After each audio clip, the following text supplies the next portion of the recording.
neste mês de fevereiro, nós encerraremos essa série de mensagens que tem nos feito crescer tanto, que tem nos feito, de fato, amadurecer de maneira espiritual. Quero começar aqui agradecendo a Deus pela vida dos homens da nossa igreja. Nós nos reunimos domingo passado e nós estivemos aqui às 4 horas da tarde num café, mais de 50 homens, e nós elencamos 3 áreas que nós nos uniremos para resolver alguns problemas da nossa sociedade, e eu fico muito feliz. Hoje já tem uma dessas áreas em atuação, e logo nós teremos essas 3 áreas aí. Se você, homem, não participou, não fica de fora, todo o primeiro domingo do mês, às 4 horas da tarde, e hoje nós teremos as mulheres, às 4 horas da tarde aqui na igreja, um tempo muito precioso. Invista na sua vida. E falando sobre investimento na sua vida, também quero falar do nosso PIB College modo avançado. Para quem não sabe, nós temos aqui na PIB BH um trilho de formação espiritual.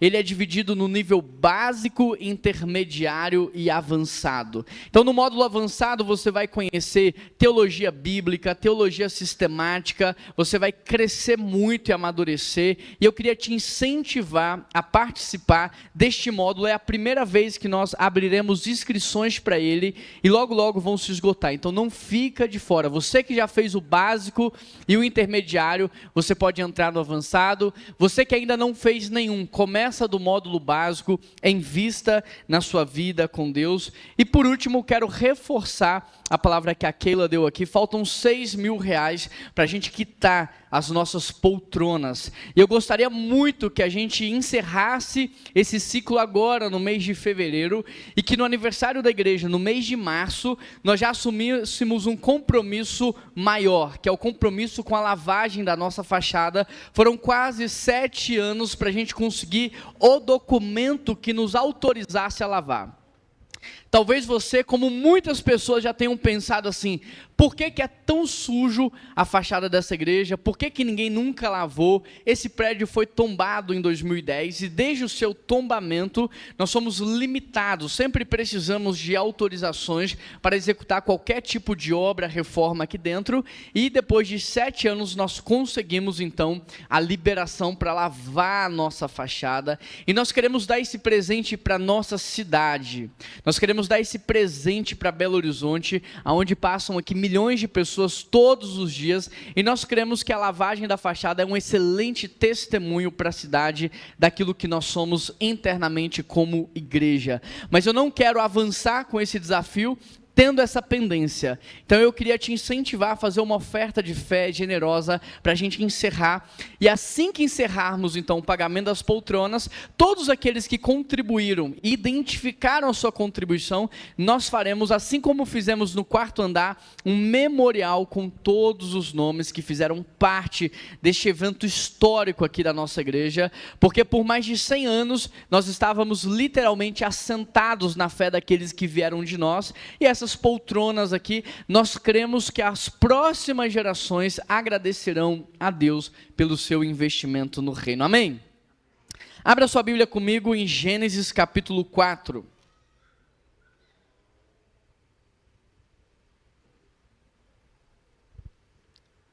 Gênesis capítulo 4, permaneça com a sua Bíblia aberta. Hoje eu vou pregar sobre a ira. Você já percebeu que ninguém nunca disse assim: pastor, eu tenho um problema muito sério, eu sou calmo demais. Pastor, olha, eu estou com um problema lá em casa, eu preciso marcar um aconselhamento com você, porque eu e a minha esposa, nós temos um problema: excesso de mansidão. Pastor, eu estou vivendo uma crise no meu ambiente de trabalho, porque eu tenho um problema, é excesso de domínio próprio, pastor. Não, estes problemas ninguém eles apresentam, porque na realidade, hoje, o nosso problema não é excesso de amor, não é excesso de bondade, não é excesso de mansidão, não é excesso de domínio próprio, é excesso de razão. Todo mundo quer ter razão. Todo mundo quer vencer as discussões, todo mundo quer vencer os debates, todo mundo quer ter razão na vida. E hoje a Bíblia vai nos mostrar que a ira, ela não começa no grito, a ira começa no culto. Hoje a Bíblia vai nos mostrar que a ira não nasce num ambiente de esterilidade, que a Bíblia nasce num ambiente de devoção. Então você que abriu em Gênesis 4, leia comigo a partir do verso 1.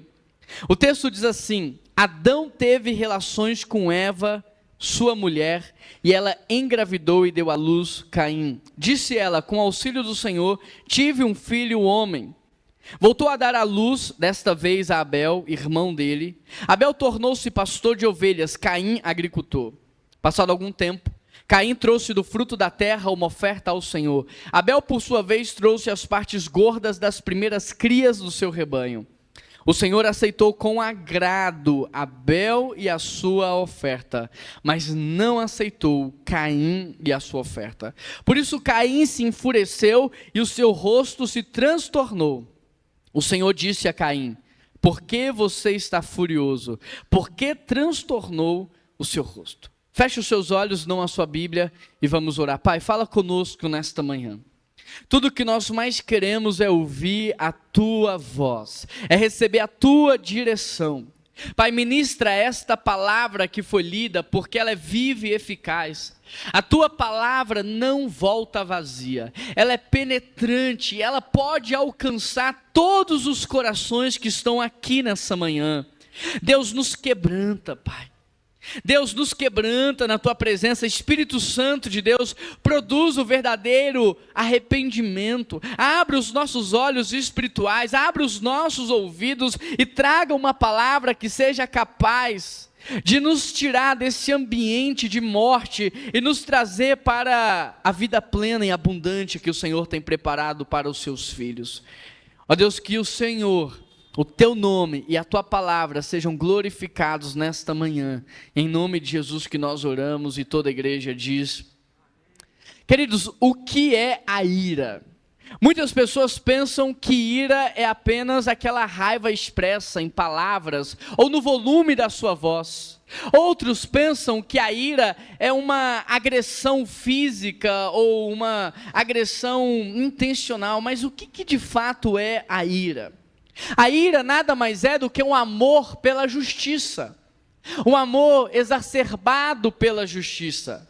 De modo que nesse sentido você tem a ira divina e você tem a ira humana. Mas em ambos os casos, seja na ira divina ou na ira humana, a ira continua sendo um amor pela justiça. No caso de Deus, um amor legítimo pela justiça, porque o nosso Deus é justo.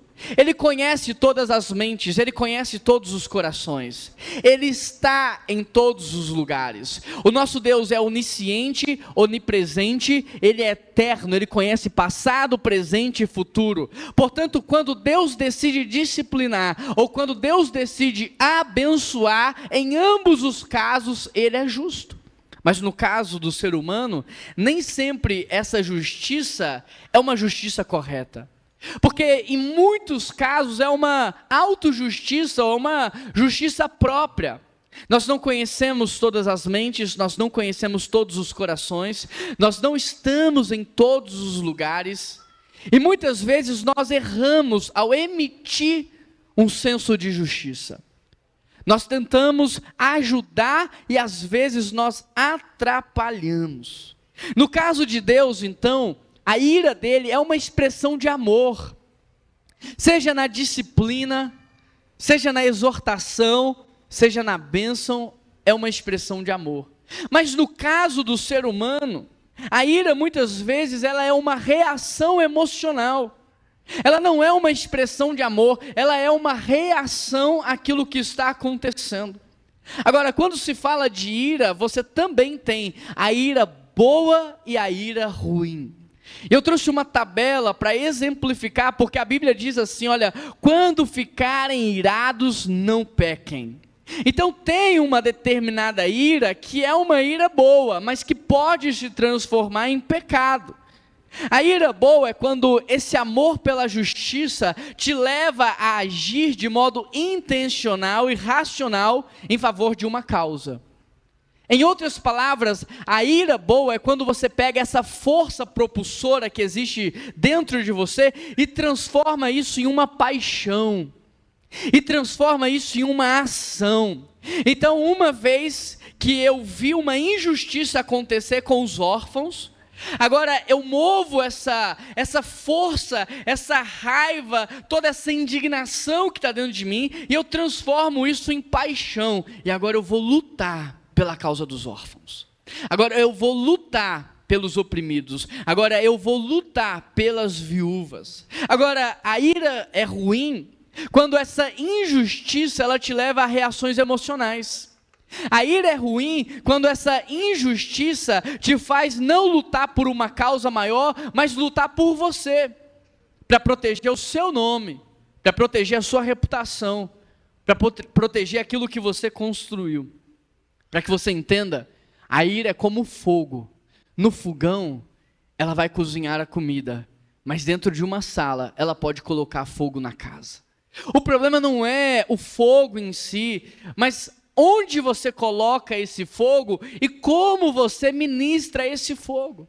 Tem muita gente com muita força, tem muita gente com muita força dentro de si, mas ao invés de canalizar essa força na direção certa, essa pessoa não controla essa força e acaba machucando todo mundo que está perto dela.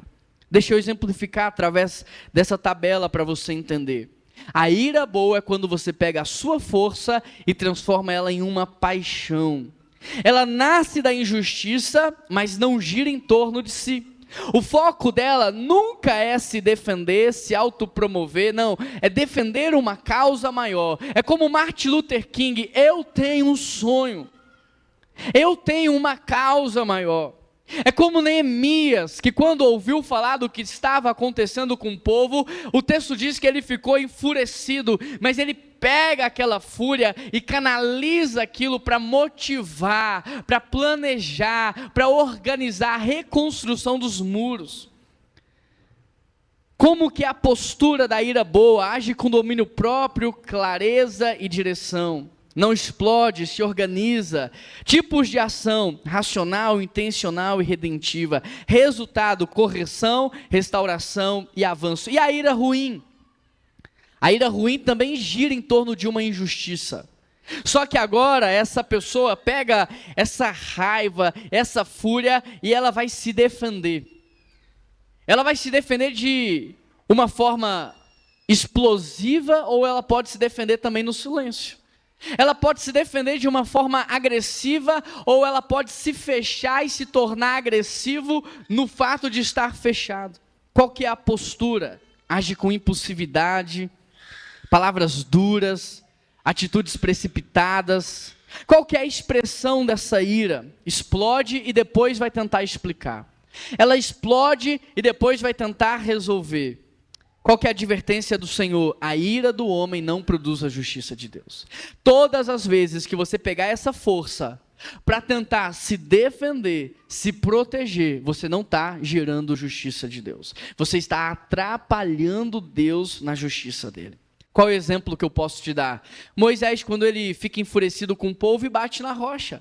Ele mesmo vai perder uma bênção pela fúria, pela raiva e pela explosividade. Ele tinha que ter pegado tudo aquilo e canalizado em corrigir o povo e direcionar a força do povo. Então você tem a ira divina, que é uma expressão de amor. Você tem a ira do homem, você tem a ira boa e você tem a ira ruim. E antes da gente avançar, eu quero te perguntar: hoje você tem uma ira que é boa ou você tem uma ira que é ruim? Hoje você tem canalizado a sua raiva, a sua força em uma causa maior, ou você canaliza tudo isso numa tentativa de se proteger, de se defender? Então, uma vez que a gente já entendeu a base, já construímos aqui fundamentos, nós podemos avançar. Olhando para esse texto, a segunda coisa que eu observo é que a ira nasce da nossa falta de reverência a Deus. Foi isso que eu comecei falando. A ira não nasce no ambiente de explosividade. A ira nasce no ambiente de culto. Olha o que aconteceu aqui. O texto diz que Abel ofereceu a Deus as primícias. Ele deu o primeiro lugar para Deus, e o texto diz que ele deu as partes gordas, ou seja, ele não ofereceu qualquer coisa, ele coloca Deus em primeiro lugar e ele oferece para Deus honra. Aí Deus aceita Abel, antes de aceitar a sua oferta. Deus aceitou Abel e a sua oferta. O texto continua: passado algum tempo, desleixo, desonra, desorganização, passado algum tempo, Caim também levou a Deus a sua oferta. Ele entregou para Deus as suas sobras. O texto diz: Deus não aceitou Caim e nem a sua oferta. Por isso Caim se ofereceu e o seu rosto se transtornou. A ira, queridos, é como uma febre. Ninguém fica com febre de 40 graus sem motivo. A febre não é a razão em si, a febre é uma denúncia de que tem algo errado dentro do corpo. A febre de 40 graus é uma denúncia de uma bactéria, de uma infecção, de um problema generalizado. A fúria é a mesma coisa. A fúria não nasce como uma razão em si. A fúria, a ira, a raiva é consequência, é uma denúncia da postura do nosso coração. E o que estava errado no caso de Caim? Por que Caim se enfureceu? O que estava errado na vida de Caim? É porque Caim tirou Deus do trono e decidiu sentar no trono que era dado a Deus. Lembra da proposta que Satanás fez para Adão e Eva? Se vocês comerem do fruto, os seus olhos se abrirão e vocês serão como Deus. A proposta do diabo nunca foi: tirem Deus e me coloquem no trono. A proposta do inimigo nunca foi que você o adorasse, mas que você se adorasse. Por isso o satanismo não é adorar Satanás. Satanismo é você adorar a si mesmo. Satanismo é você priorizar suas necessidades em detrimento do reino de Deus. Satanismo é quando a gente se preocupa mais com a nossa cultura do que com a cultura de Deus. É quando a gente se preocupa mais com a cultura da democracia do que com a cultura da monarquia. Eu e você não somos cidadãos desse mundo, nós somos cidadãos do reino dos céus. Nós fazemos parte de uma monarquia que tem sim princípios, que tem sim valores e que tem sim uma cultura. Satanismo é quando as nossas letras são mais antropocêntricas do que cristocêntricas. Satanismo é quando as nossas pregações enaltecem mais o homem do que corrigem e exortam na palavra de Deus. Satanismo é quando nós colocamos os nossos valores, os nossos princípios, a nossa linguagem acima dos valores, princípios e linguagem do reino dos céus. Satanismo é quando você coloca as suas necessidades pessoais acima da sua honra a Deus. Satanás entendeu que você nunca pararia para adorar a Ele. Mas ele entendeu que por você seria capaz de fazer qualquer coisa. Então entenda isso, você adora a Satanás quando você ocupa o trono que é dado a Deus. E foi exatamente isso que aconteceu com Caim. Agora, entenda uma coisa, o mundo espiritual é muito real. E quando você comete um deslize no mundo espiritual, isso tem efeito cascata na sua vida. É exatamente isso que vai acontecer com Caim, ao ponto do final desse texto ele falar assim: a consequência disso na minha vida é pesada demais. Eu não sei se eu posso suportar o peso do que está sobre a minha vida. Ou seja, o rosto transtornado de Caim, o seu coração enfurecido, são sintomas de alguém que agora pensa que é Deus. A ira nasce não quando o sangue ferve, a ira nasce antes, quando nós negociamos com Deus o primeiro lugar. Quando nós nos colocamos acima da vontade de Deus e pensamos que nós somos maiores e melhores que os nossos irmãos, que o nosso nome é maior, que o que fazemos é melhor. A ira nasce quando nós assumimos a posição de Deus para Abel. Era primeiro Deus, depois eu. Abel entregou as primícias e ele entregou as partes gordas. O que ele está dizendo? Deus, o Senhor acima da minha vontade, o Senhor acima da minha necessidade. Agora, enquanto Abel estava dizendo primeiro Deus, depois eu, Caim estava dizendo: primeiro eu, depois Deus. Primeiro as minhas contas do mês, primeiro as minhas necessidades pessoais, primeiro os meus luxos, primeiro as minhas vontades, depois Deus. Depois Deus.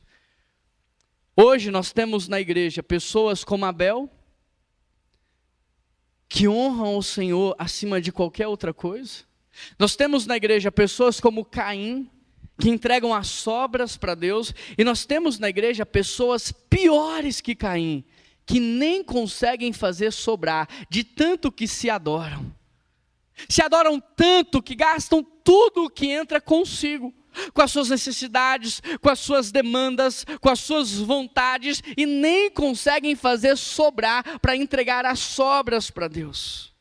Com quem hoje você se parece mais? Porque se você observar, o problema não foi o trabalho, os dois trabalhavam. O problema não foi o culto, os dois cultuaram. O problema não foi a oferta, os dois ofertaram. O problema foi a postura do coração deles. Porque um transformou o culto num ambiente automático na vida dele, de maneira que enquanto Abel estava de fato cultuando a Deus e honrando a Deus, Caim estava buscando aprovação, Caim estava buscando aceitação, Caim estava fazendo culto para negociar com Deus. Enquanto um ofertava porque o coração dele era generoso e temente, o outro ofertava apenas para ser aceito. Como é que está a postura do seu coração num culto como esse? Porque hoje o problema do crente às vezes não é não cultuar, mas cultuar com a motivação errada. De maneira que eu e você, nós estamos aqui todos os domingos, porque domingo é inegociável. Mas como nós estamos aqui todos os domingos? Qual que é a nossa postura na hora da adoração? Tem gente que se fosse a banda preferida, o show preferido, cantava, pulava, sorria. Mas porque é louvor e adoração a Deus, não abre a boca para cantar, não estende a mão para exaltar, não dobra o joelho para orar. Há quanto tempo você não ora de joelhos? Há quanto tempo você não adora com seu coração completamente rendido? Qual que é a nossa postura num culto como esse? Porque muitas vezes nós até viemos ao culto, louvamos, cantamos, ofertamos, mas na verdade tudo o que a gente quer é que Deus realize as nossas vontades, é que Deus faça o que está no nosso coração. Eu e você não viemos aqui, ou muitas vezes não viemos aqui para dizer: Deus, eu abro mão, eu sacrifico, eu renuncio. Não, a gente vem aqui para dizer: Deus me abençoa, Deus faz, Deus abre uma porta, e para te convencer, então eu estou disposto a cantar mais, orar mais, ofertar mais. Era esse o coração de Caim. Usar a religião para se promover, usar a espiritualidade para crescer, era essa a motivação de Caim. Se você observar, a falta de culto na vida do crente, ela é completamente destrutiva, mas não o fato de você não vir, o fato de você vir e não cultuar. Gente, fazer as coisas no automático pode gerar mais problema do que não fazer. Escovar os dentes no automático pode gerar mais problema para você. Você pode ferir a sua gengiva, machucar, aí pode ter uma inflamação, uma bactéria. Nós não podemos cultuar no automático. Nós não podemos vir aqui num domingo como esse, que é um domingo de culto ao Senhor, e não cultuar. Culto é rendição, culto é entrega. Se você veio e não se rendeu, e não se entregou, e não sacrificou nada, e não mortificou a sua carne, você veio à toa. Você vai sair daqui pior do que você entrou, porque culto é rendição. Você não veio aqui para ouvir o seu cantor preferido, você não veio aqui para ouvir a música que você gosta, você não veio aqui para o pastor te elogiar, te reconhecer, você veio aqui para reconhecer que você não é nada. Que você é como pó, como neblina, que aparece e logo vai embora, e que ainda que isso seja verdade, Deus te amou de tal maneira, que Ele entregou o seu único filho para morrer no seu lugar, para que você tivesse paz, relacionamento com Ele, vida eterna. Então a gente veio aqui para dizer: Deus, muito obrigado porque eu não merecia, Deus, muito obrigado porque a Tua graça e a Tua misericórdia me alcançaram. Entregar depois expressa desorganização, falta de zelo, falta de destaque, falta de honra. A oferta de Caim parece correta, mas não refletiu honra ao Senhor. Por isso, antes de Deus falar, eu não aceito a tua oferta, ele primeiro disse, eu não aceitei você. A tua oferta reflete quem você é. A tua oferta reflete a postura do teu coração. A tua oferta reflete o quanto que você confia em Deus. Quando o culto vira rotina, nossa honra a Deus desaparece. Quando o culto vira rotina, o temor desaparece. Gente, parece brincadeira, mas às vezes eu tenho que pegar alguns líderes de igreja, da nossa igreja, e falar assim, você tem que cultuar. Parece brincadeira, mas é verdade. Parece brincadeira, mas às vezes eu tenho que ficar aqui olhando e analisando, olha, aquele líder daquela célula não está cultuando.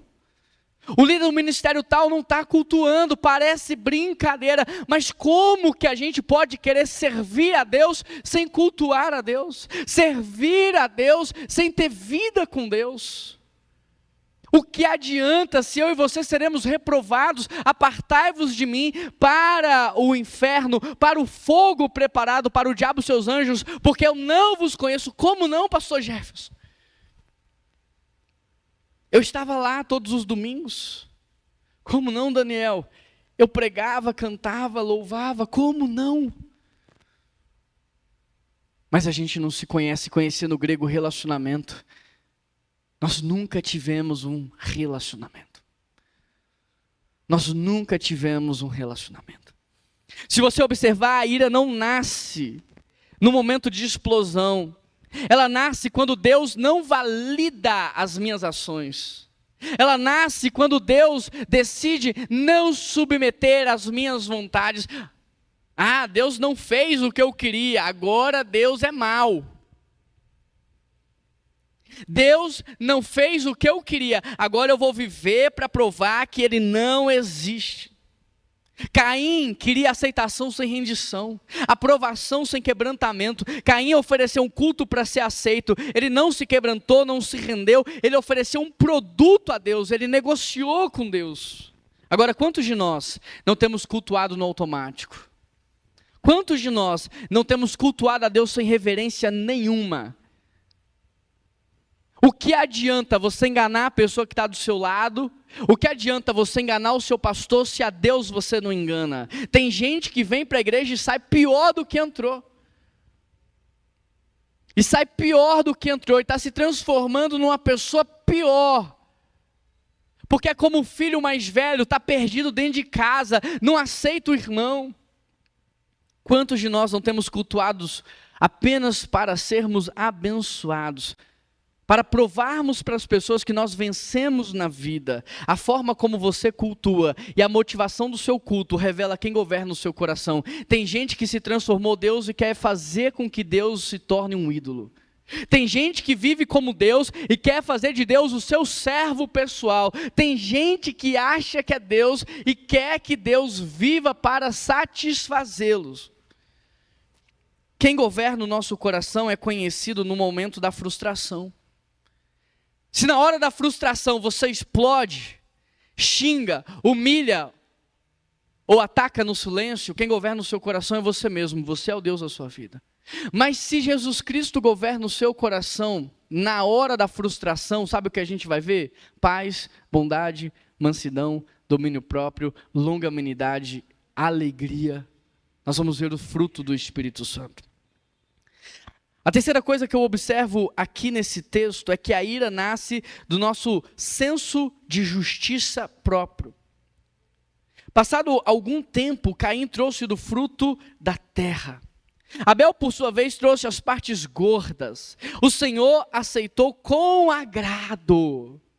Olha a riqueza de detalhes. O Senhor aceitou com agrado Abel e a sua oferta, mas não aceitou Caim a sua oferta. Por isso, Caim se enfureceu e o seu rosto transtornou. A justiça própria começa quando eu decido tirar Deus do trono, Marcilei, e me colocar no trono que foi dado a Deus. Aí quando eu faço essa troca, eu tiro Deus e eu sento no trono, eu começo a definir o que é certo e o que é errado. Eu começo a definir o jeito certo das pessoas me tratarem. Eu começo a definir o que é respeitoso, o que não é respeitoso, o que é honroso, o que não é honroso. Eu começo a definir a maneira como as pessoas têm que lidar comigo. Caim pensa assim, olha, eu fiz a minha parte, Deus tem que aceitar a minha oferta, porque ele colocou um parâmetro, entregar a oferta é suficiente, se eu entreguei, Deus tem que aceitar. Ele não submeteu à vontade de Deus, mas ele impregnou em Deus a vontade dele. A ira é sintoma de um coração que, porque agora está no centro, quer julgar a Deus. Caim em momento nenhum se vê como errado. Em momento nenhum ele reconhece os seus erros. Caim, o tempo todo, ele está julgando Deus e julgando seus irmãos. Ele está dizendo, esse Deus é um Deus injusto. E esse meu irmão é mau e eu preciso eliminá-lo da face da terra. Justiça própria faz com que você inverta os papéis. A ira nasce quando nós decidimos assumir o lugar que é de Deus e se revela quando Deus não quer assumir o nosso lugar. Então ela nasce quando agora eu me acho maior, melhor, e Deus tem que me abençoar, a mão de Deus tem que estar sobre mim. Ela nasce nessa percepção e ela se revela quando eu descubro que Deus não está nem aí com o que eu penso, acho ou sinto. Aí quando eu descubro que Deus não está interessado nas minhas vontades e nem que o meu irmão está disposto a satisfazer tudo o que eu quero. Quando eu descubro isso, sabe o que acontece? Frustração. E eu fico tão frustrado que eu não consigo lidar. E eu acabo colocando para fora toda essa frustração em silêncio, ou no meu fechamento, ou na minha agressão. A ira nasce quando nós queremos ser Deus e se revela quando Deus não quer fazer o nosso papel. Toda pessoa irada, iracunda, irascível se vê como Deus.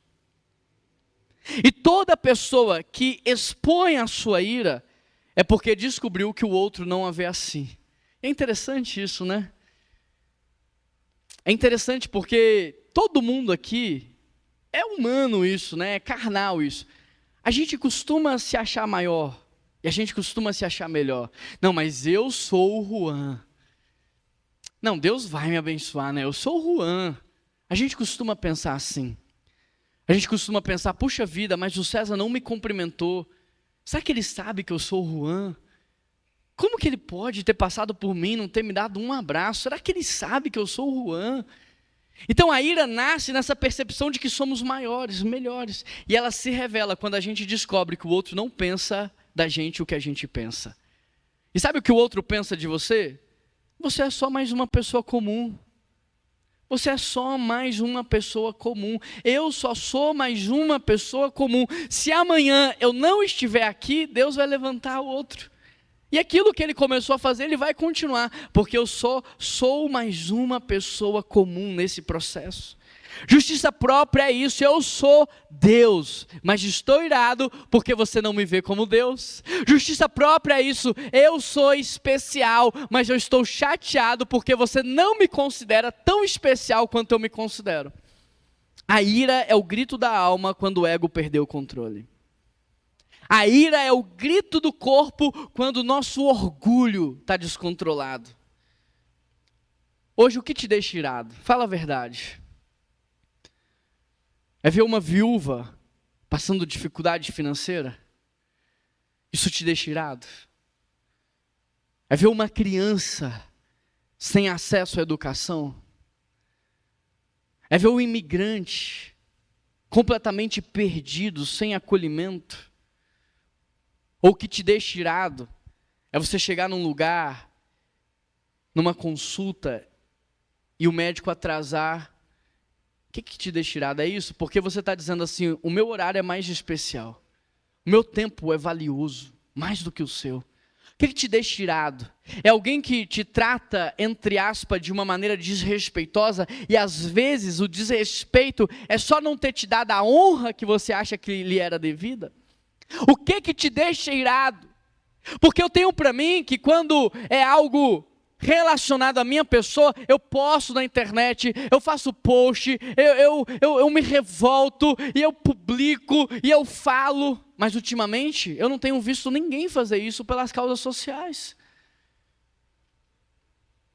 Essa semana nós tivemos uma afronta a uma igreja evangélica em Belo Horizonte. E eu não vi ninguém das pessoas que eu conhecia postando sobre isso, falando sobre isso. Gente, olha o desrespeito com a igreja. O tempo todo eu vejo gente falando mal da igreja de Jesus, a noiva de Cristo, a pupila dos olhos de Deus, o povo que Deus começou a formar em Gênesis 12. Que se tornou uma nação em 1948, a nação de Israel, que se transformou na igreja de Jesus.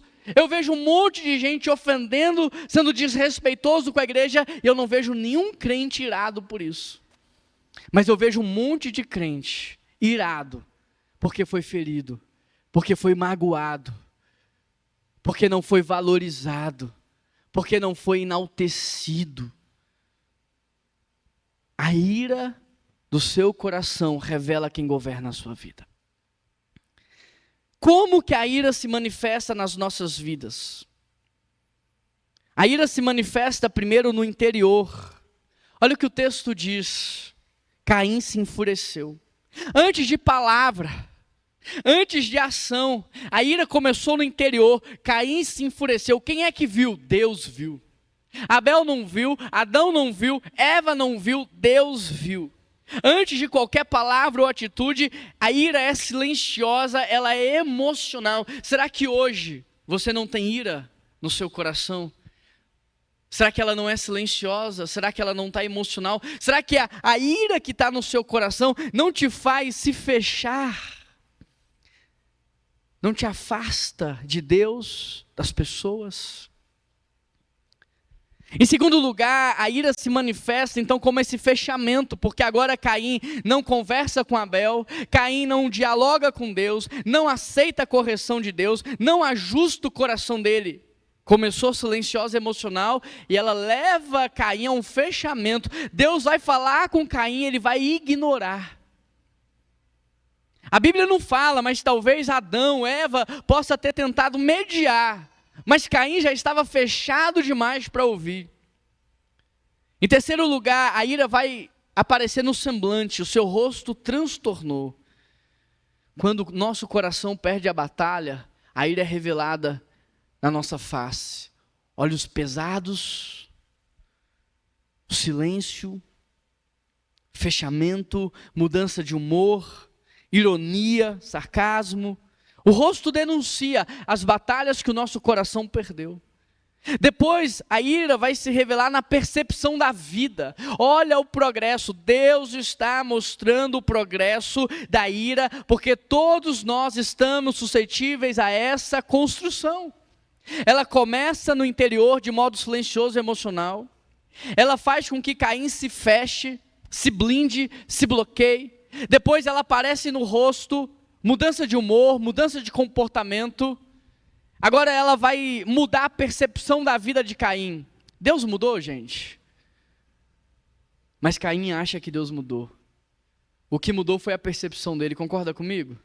Abel mudou com Caim. Abel continuava a ser um bom irmão. Mas agora Caim muda a sua percepção. Este homem é mau, ele é exagerado, eu tenho que eliminar ele da face da terra. A ira distorce a nossa leitura da realidade. Caim não vê mais Deus como um Deus justo. Ele vê Deus como alguém injusto. E ele não vê mais Abel como seu irmão, mas como seu inimigo. É interessante porque tem gente que diz assim: Deus não fez o que eu queria, Deus é mau. Deus não curou, agora eu vou viver para provar que Ele não existe. Deus não respondeu, agora eu vou dizer para todo mundo o quanto Ele é injusto. Deus não mudou, o que mudou foi a percepção que a ira causou no meu coração do Deus que é santo, justo, piedoso, amoroso, bondoso, fiel. Em relação ao irmão, o irmão não mudou, a igreja não mudou. São 114 anos que nós vamos completar agora em março, de um testemunho ilibado.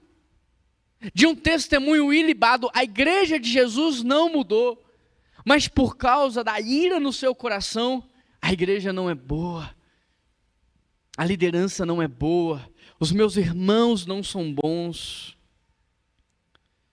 Quem anda irado interpreta tudo como um ataque. Não, o pastor hoje falou para mim, ele queria me atacar. Alguém contou para ele o que eu estou fazendo. Quem anda irado sempre vai se ver como uma vítima. Ah, ele não me cumprimentou porque certamente ele está ofendido, ele está magoado. Ele não me cumprimentou, ele não me abraçou porque certamente eu fiz alguma coisa. Quem anda irado sempre está pronto para um ataque. Uma pessoa iracunda é como uma cobra. Uma pessoa irascível é como uma serpente. Você já reparou que a serpente está sempre pronta para te atacar? Ela está sempre pronta. Se ela se sentir ameaçada, ela dá o bote. Por isso, o maior segredo em relação às serpentes é o quê? É você não demonstrar que você é uma ameaça. Porque se ela se sentir ameaçada, ela te dá o bote. Assim é uma pessoa irascível. Se ela se sente ameaçada, ela tem uma palavra na ponta da língua. Ela tem frases decoradas que ela ensaia em casa. Se ele falar aquilo, se ela agir assim, eu vou fazer isso. Olha o que a ira faz com uma pessoa. A quinta coisa que nós podemos observar é que a ira, ela rouba completamente a nossa razão. Ela rouba a nossa cognição. Ela nos torna pessoas débeis, ignorantes, desprovidas de uma racionalidade sadia. Olha o que Deus fala para Caim. Por que você está furioso, Caim? Por que se transtornou o seu rosto? Se você fizer o bem, não será aceito. Deus está, Cássia, trazendo aqui uma solução simples, Daniel. É só você fazer o bem, você vai ser aceito. Mas Mara, Caim não quer uma solução, ele quer ter razão. A ira se manifesta no coração, ela se manifesta no rosto, e se não tratada, ela vai chegar nas mãos. Antes do assassinato, houve expressão corporal. Deus mostra o processo, Rodrigo, e Deus tenta intervir. Antes de chegar no assassinato, Deus tentou intervir, mas a ira não tratada, ela sempre quer avançar. Quando você não trata a ira, ela de algo silencioso, emocional, ela vai fechar o seu rosto. O seu semblante vai ser pesado. Se não tratada, ela vai afetar as suas relações. Se não tratada, ela vai chegar nas suas mãos. Deus fala, Deus faz perguntas, Deus oferece saída, Deus dá solução, mas Caim não quer solução, Caim não quer restauração, Caim quer, entre aspas, justiça, que a gente pode chamar de vingança. Já viu pessoas iradas? São pessoas vingativas. Elas querem punir você. Elas querem te afetar. Elas não vão tratar porque elas querem te ver mal. Na cabeça delas é justiça. Por uma perspectiva da espiritualidade é vingança. É quando o irascível, o iracundo coloca as mãos e agora ele decide assassinar o seu irmão, manchando a reputação daquela pessoa, destruindo a identidade dela, matando ela pelas costas. A ira, ela não quer solução, ela quer vingança. Agora, Caim vai planejar o mal, ele vai chamar o seu irmão para caminhar com ele, porque ele já tem lá tudo minucioso, o que ele vai fazer, como ele vai matar. A ira rouba a nossa razão completamente, ela coloca como Deus como injusto, o irmão como inimigo.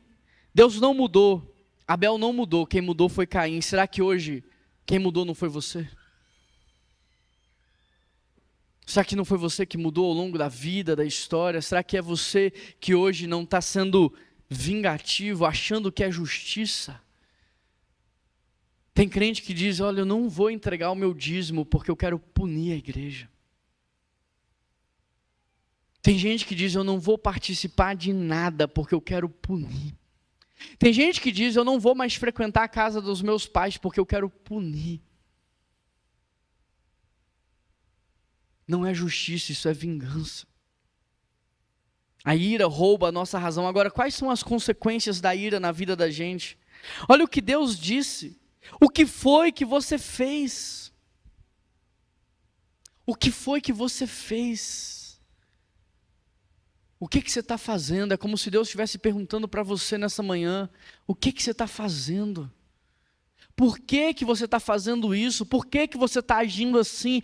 Por que esse padrão de comportamento? Olha o que Deus diz: escute, Caim, da terra o sangue do seu irmão está clamando a mim. Ninguém viu o que você fez, mas não escapou dos meus olhos, porque o sangue da injustiça e da vingança está clamando aos céus. O que foi que você fez, Caim? Agora amaldiçoado é você pela terra. Quando você cultivar a terra, ela não vai te dar mais a força, você será fugitivo, errante pelo mundo. Olha o que a ira faz, queridos. Se você observar, a ira é consequência de alguém que tirou Deus do trono e decidiu assentar-se ao trono de Deus. A ira é consequência de alguém que se vê como Deus. A ira é revelada quando as pessoas mostram para você que elas não te veem como você se vê. A ira é consequência de alguém que não sabe lidar com essa frustração. Eu não sou tão especial assim. Eu não sou tão benquisto assim. Eu não sou tão importante assim. E essa pessoa frustrada, não sabendo lidar com isso, vai chamar de justiça própria, uma vingança, um plano de vingança que ela vai estabelecer. Então agora ela vai usar o silêncio como arma. Ela vai usar a ausência dela como arma.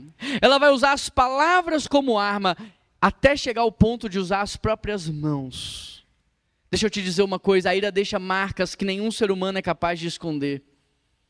Por mais que ninguém veja a ira no seu coração, esse ódio que você deseja, essa vingança, esse desejo de ver o outro mal, o sangue do teu irmão está clamando a Deus.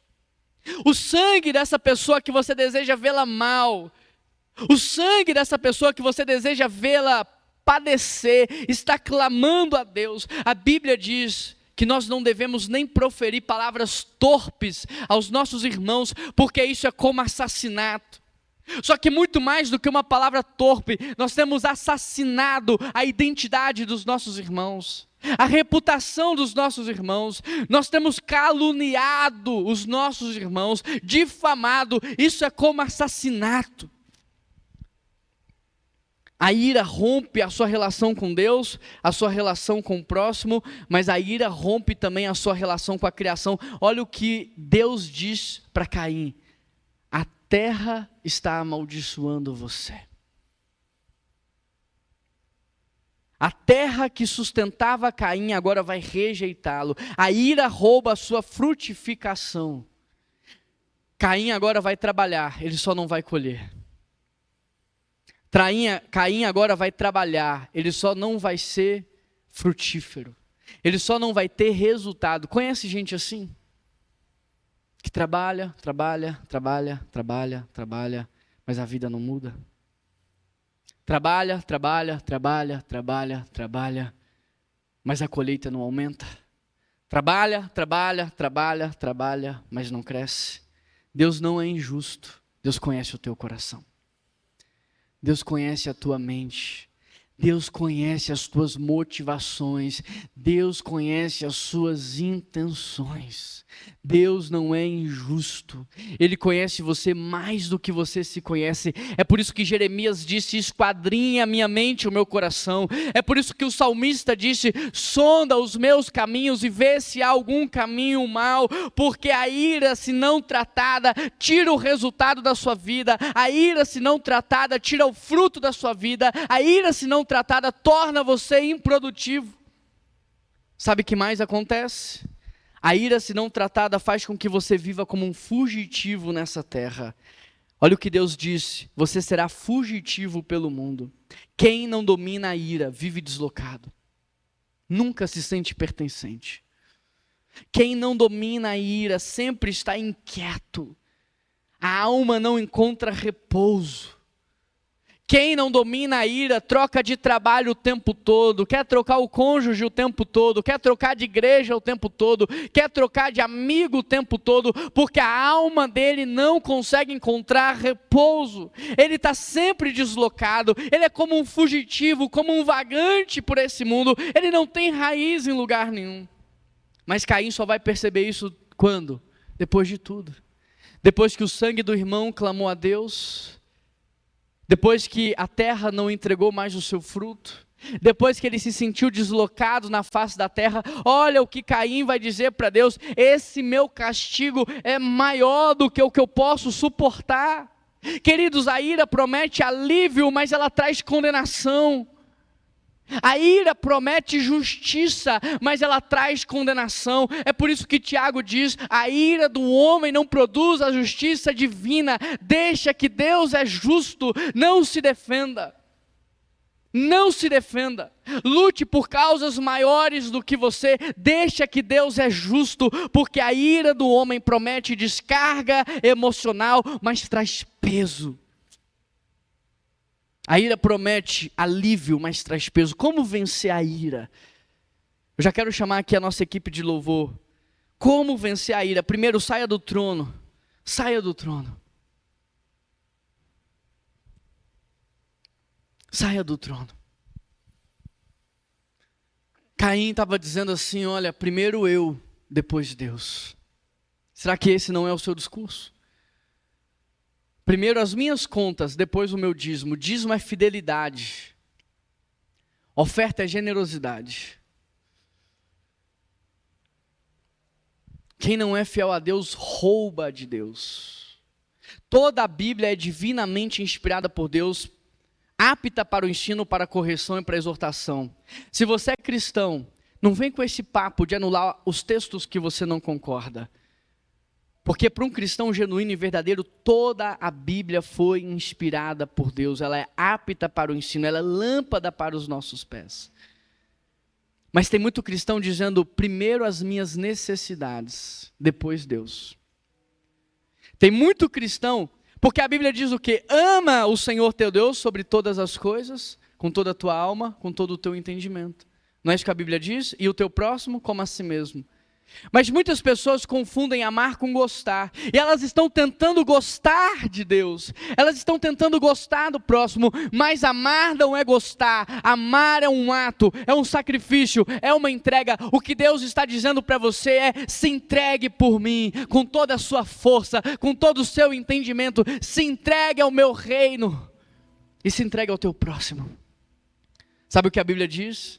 Quem busca em primeiro lugar o meu reino, todas as outras coisas lhe são acrescentadas. Sabe o que a Bíblia diz? Honra ao Senhor teu Deus, os teus celeiros serão fartos e os teus barris transbordarão. Sabe o que o Senhor teu Deus diz? Assim como o lírio do campo veste do melhor dessa terra, e o passarinho come do melhor dessa terra, é todo aquele que coloca o reino de Deus como prioridade.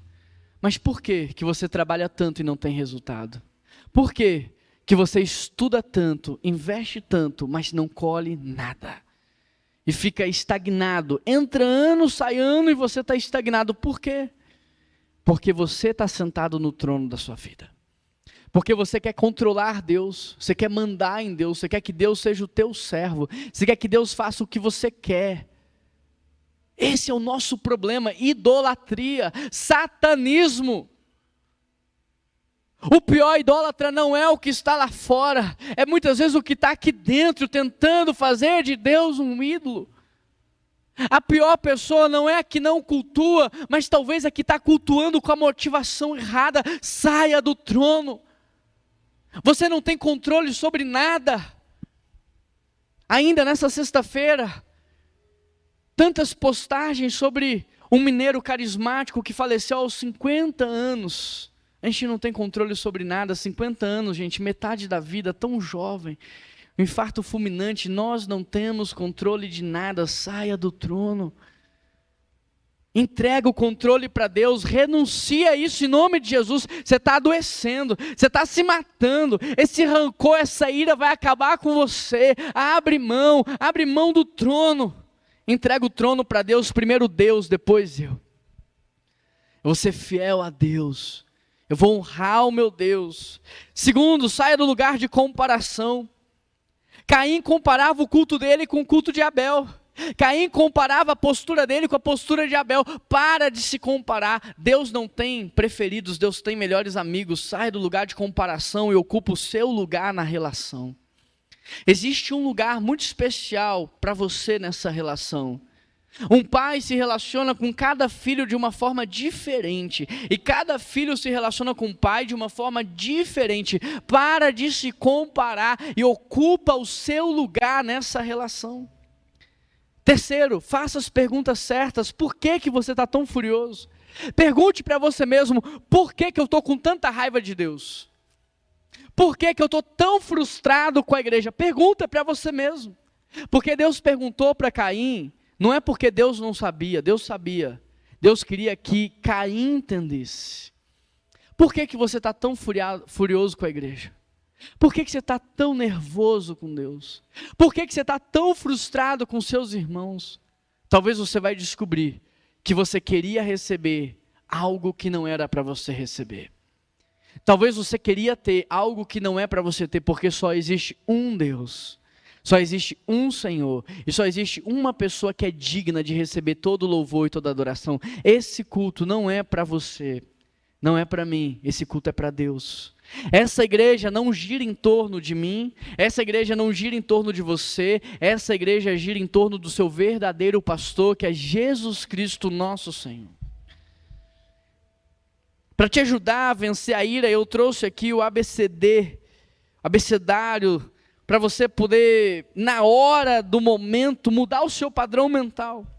Aí você tem o A do acontecimento, o B da base da crença, o C da consequência imediata, o D da disputa de crenças e o E da emoção gerada. Por exemplo, alguém atrasou.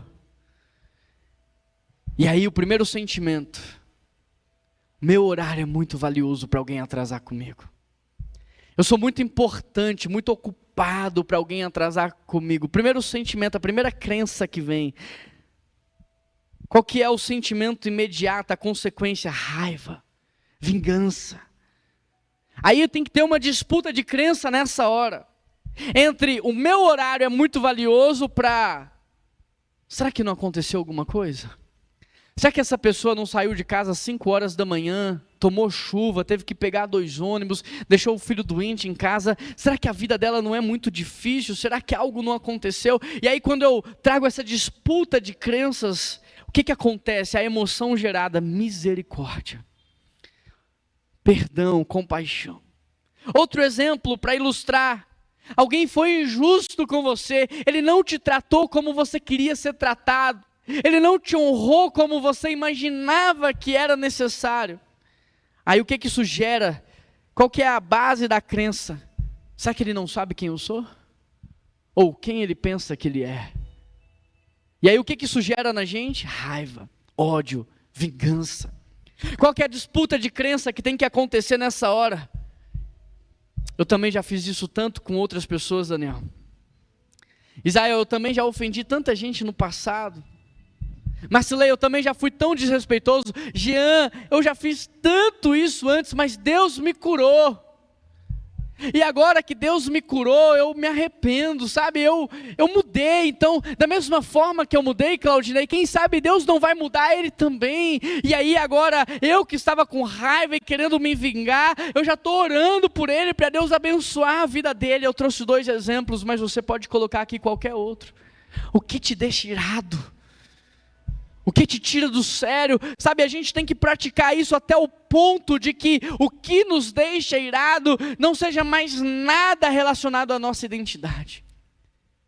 Alguém falou mal de mim? Ah, Silvano, se me conhecesse, tinha muito mais para falar. Eu sou pior que isso aí do que essa pessoa disse. A gente tem que treinar isso até o ponto de que se alguém não te deu a honra que você imaginava que você deveria receber, você se entende, não, eu estou aqui como servo. Eu sou o servo dos servos. Eu vou estar nos bastidores, eu vou estar escondido porque eu sou servo. E a gente deve praticar isso até transicionar a razão da nossa ira para outros tipos de situações. uma criança que nasce num lar disfuncional e que não tem acesso à espiritualidade e educação. Uma viúva que perdeu o seu marido, que sustentava a sua casa e que está desesperada, porque já está com uma idade avançada e ela não sabe mais como ela vai fazer. Ela não sabe mais o que vai ser dela. Quem é que vai trancar a porta? Quem é que vai conferir se a janela está fechada? Se eu ouvir um barulho, quem é que vai sair para olhar? Se a minha luz queimar, quem é que vai trocar? Era isso que deveria nos deixar irados, a ponto da gente falar, então nós vamos fazer algo. E eu falei aqui, no encontro de homens de domingo passado, nós elencamos 3 áreas que nós iríamos atuar, e uma delas era cuidar das viúvas da nossa igreja. A gente quer visitar a casa dessas viúvas, a gente quer olhar se a casa delas está minimamente segura, a gente quer fazer algo. É isso que deve nos deixar irado. São essas coisas que devem, nos incomodar, e a gente tem que pegar essa força que a gente tem, essa força que você, homem, tem, essa força que você, mulher, tem, e a gente tem que canalizar ela como fogo, mas canalizar ela para o objetivo certo. Deus falou para Caim o quê? Domine o teu pecado. O pecado está aí à tua porta, batendo no teu coração, e hoje você tem a escolha de deixar esse pecado, pastor Ivaí, crescer ou de resolver. A gente tem essa escolha, Sara. Do que a gente vai fazer com essa ira? Rafael, Deus está dizendo, domina o teu pecado, não deixa ele dominar você. E aí, Deus nos deu um presente, o fruto do Espírito Santo. Porque a ira não é um pecado que a gente vence sozinho. A ira é um pecado que a gente vence quando a gente sai do trono, devolve o trono para Deus, e Deus nos dá um presente, o Espírito.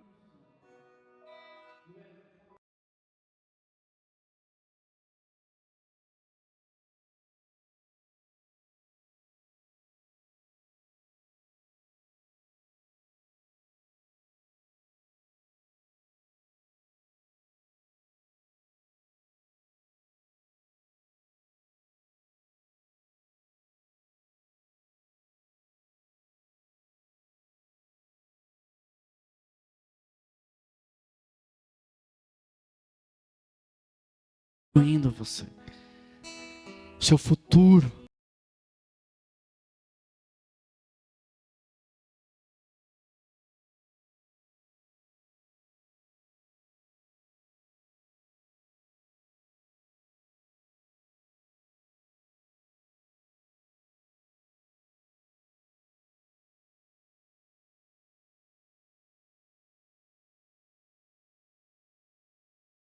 O outro, porque o fruto não é em partes, o fruto é inteiro. Então quem recebe tudo, recebe alegria, paz, amor, bondade, mansidão, domínio próprio, longanimidade, e é assim que nós devemos sair daqui hoje. Então feche os seus olhos aí onde você está, peça perdão para Deus por ter ocupado o lugar dele, devolve o trono para ele. Peça perdão para Deus e devolva o trono, o senhorio, o reinado para Ele.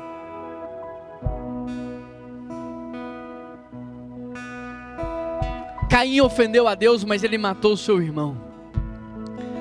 Peça perdão para Deus. Agora, das pessoas que você tem matado no teu pensamento, no teu sentimento. Das pessoas que você tem assassinado a reputação, a identidade. Todo mundo aqui tem alguém que precisa pedir a Deus perdão e também pedir perdão para essa pessoa. Mas todo mundo aqui também tem alguém que precisa perdoar. Arrependimento é mudança, é ação, é atitude.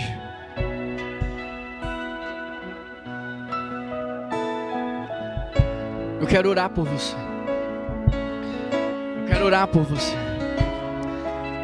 E se hoje você quer vencer a ira, quer sair daqui amável, bondoso, longânimo, paciente, alegre. Se hoje você quer receber esse presente de Deus, que é o fruto do Espírito Santo, que é a presença maravilhosa, se hoje você quer sair daqui, não mais com os olhos cerrados, mas com os olhos com brilho outra vez, não mais com o rosto fechado, mas com um sorriso, com um coração alegre que formoseia o rosto, se hoje você quer sair daqui transbordando da presença de Deus, eu quero orar por você. Então fica de pé aí onde você está. Eu sou o primeiro a me colocar de pé ou a permanecer de pé nessa manhã. Pai, eu quero pedir ao Senhor que complete essa boa obra que o Senhor começou a fazer nas nossas vidas, ó Pai. Foi o Senhor que nos trouxe aqui, Pai. É o Senhor que escolheu esta palavra para o dia de hoje. Foi o Senhor que ministrou a cada coração enquanto eu estava expondo esse texto, Pai. Foi o Senhor que mostrou para cada um as áreas que precisam ser tratadas. É o Teu Espírito Santo que está produzindo em nós o arrependimento. E é o Senhor que completa hoje essa obra nas nossas vidas. Nós como igreja renunciamos o trono, porque Ele é Seu. Assume o reinado sobre essa igreja. Assume o pastorado sobre essa igreja. Só o Senhor é Rei. Só o Senhor é Deus. Só o Senhor é verdadeiro pastor, Pai. Mas também nós queremos renunciar o controle que nós insistimos em ter dentro das nossas casas, sobre os nossos cônjuges, na vida dos nossos filhos. Nós renunciamos o controle, Pai, sobre as nossas finanças, o controle sobre o nosso emprego, o controle na nossa vida acadêmica, Pai. Não nos cabe esse lugar. O nosso lugar, Pai, é exaltar, é adorar, é servir ao Senhor, e o Senhor faz tudo aquilo que não está nas nossas mãos. Por isso, Pai, assume o reinado dentro das nossas casas, assume o reinado no nosso casamento, assume o reinado nos nossos matrimônios, assume o reinado na vida dos nossos filhos, assume o senhorio sobre a nossa vida financeira, assume o senhorio sobre a nossa profissão, assume, Pai, porque hoje nós abrimos mão e nós nos prostramos ao Senhor, ao Deus Altíssimo, ao Rei Eterno, ao Pai amoroso, ao Deus que é santo, justo e misericordioso. Só o Senhor é Deus, só o Senhor é santo. Recebe, Senhor, nosso louvor, recebe a nossa adoração, recebe essas palavras que engrandecem o Senhor. Jesus é o Teu nome, Ele é o nosso pastor, Ele acalma a tempestade, Ele fecha a boca dos leões, Ele tira do fogo a temperatura. Esse é o nosso Deus. Ele abre portas aonde não tem, Ele faz o inimaginável, Ele faz o impossível, Pai. Só o Senhor é Deus, só o Senhor reina, só o Senhor. E como consequência, Pai, desse ajuste do nosso coração, que o Teu Espírito nesta hora nos ajude a perdoar aqueles que nos têm ofendido. Nos ajuda, porque o perdão é sobrenatural e espiritual. Nos ajuda, Pai, a decidir perdoar, porque quem decide, o Senhor sustenta o perdão. Quem decide perdoar, o Senhor faz o perdão ser verdade. Nos ajude a perdoar aqueles que têm nos ofendido, mas também nos dê humildade para pedir perdão, para consertar os nossos erros ocultos, inimagináveis. Pai, nos ajude a pedir perdão às pessoas que nós ofendemos. E como consequência, Pai, dessa reconciliação, dessa restauração, nos enche da Tua presença, porque a Tua palavra diz que a gente pode entristecer o Espírito Santo. Mas a Tua palavra também diz: enchei-vos do Espírito de Deus, porque tem gente que tem o Espírito, mas não está cheio.